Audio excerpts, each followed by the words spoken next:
So hello there and welcome back to my channel.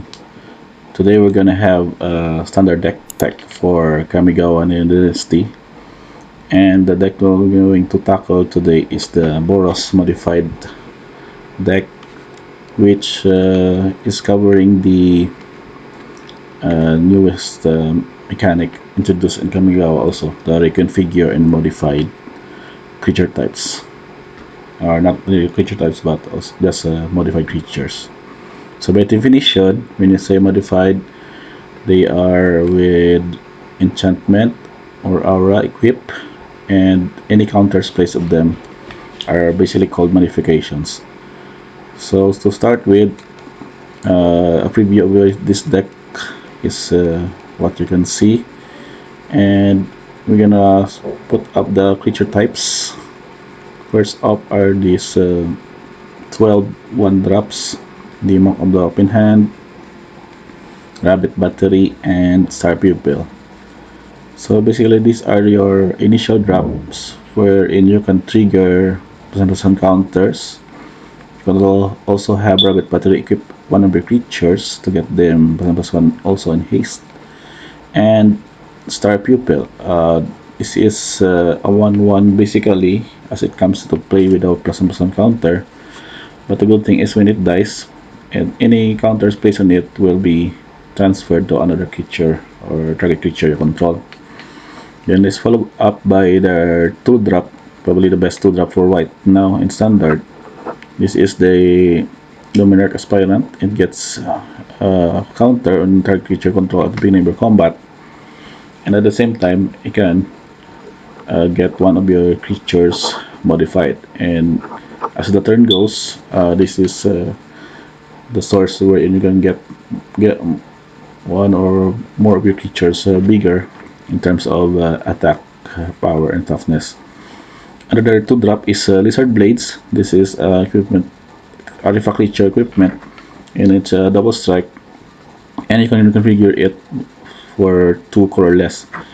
So in its basic ability, it's just a 2/2, is sort of a 2/2 because of double strike, but later on you can get your best creature to attack also with the double strike.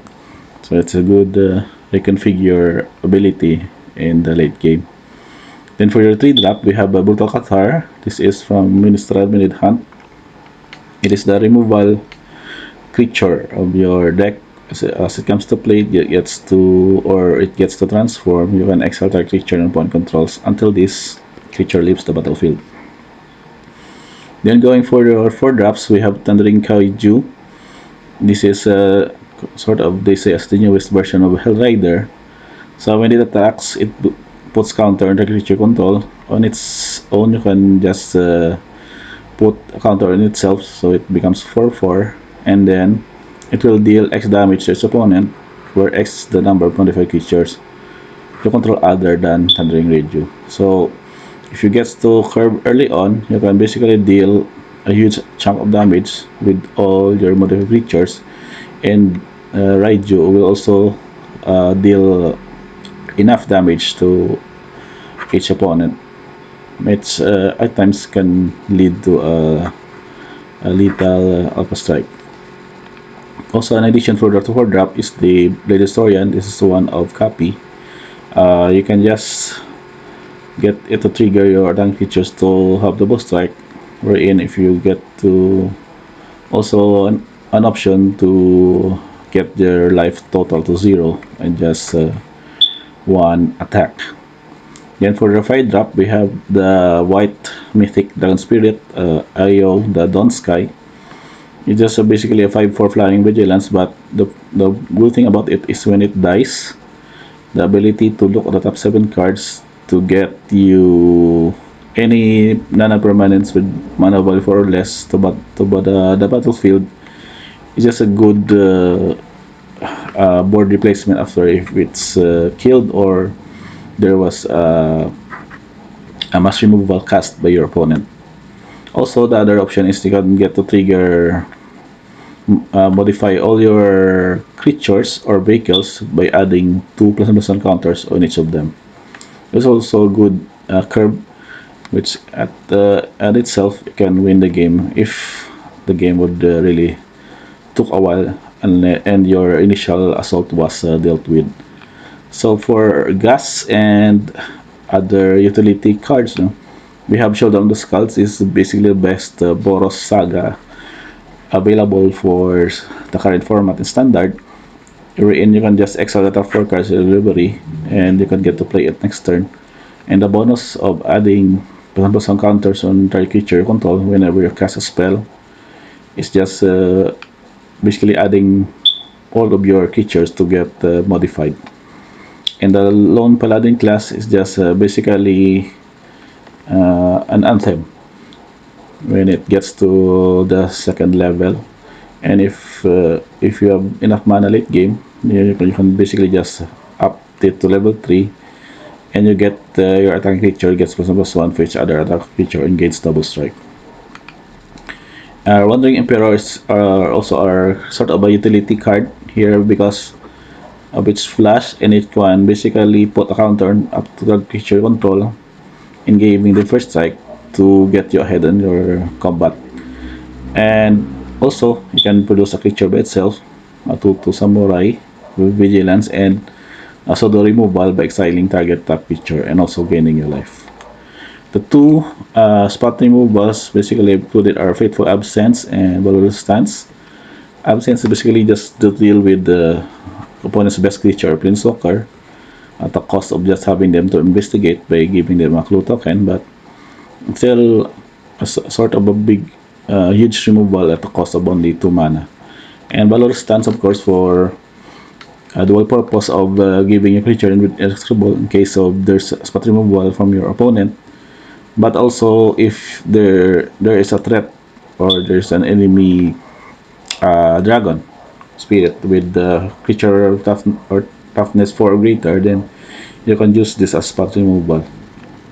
As for the land components, I basically just added various cards from the new set, also having these mana lands from Adventures in the Forgotten Realms set, wherein you can just give your deck option to mana sync later on by having to activate them. And of course, the channel lands from Kamigawa. I just added one Kaiju, so you can just situational channel card, but at the least you can get you the right mana for white, 4 mountain and 5 plains for the basic lands, and 4 copies of Pathway red white and Sundown Pass also for mana fixing. And lastly, the Sukhanzan. This is your another utility card, but basically just giving you 2 spirit tokens. They can haste until the end of turn, but having only 4 casting cost will just not really matter early on, as you can just play them as your mana source. So to check on the stats, we have white and red on 15-16. So cost, creature mostly the main component aside from lands, and also the converted mana cost is 2.41, having 13 for 1 and 10 for 2, whereas the next is 4 with 10, and lastly 5 with just 2 cards. So I guess that's about it for this deck tech. For the sideboard, I might have to include them later on the maybe on a separate video or just on the description, but it will help you get to try a sample of this deck list. And if ever you have your comments or suggestions for this deck, you may feel free to just comment on this video, and I hope to see you soon on my next standard deck tech. And again, thank you for watching this video, and until the next time.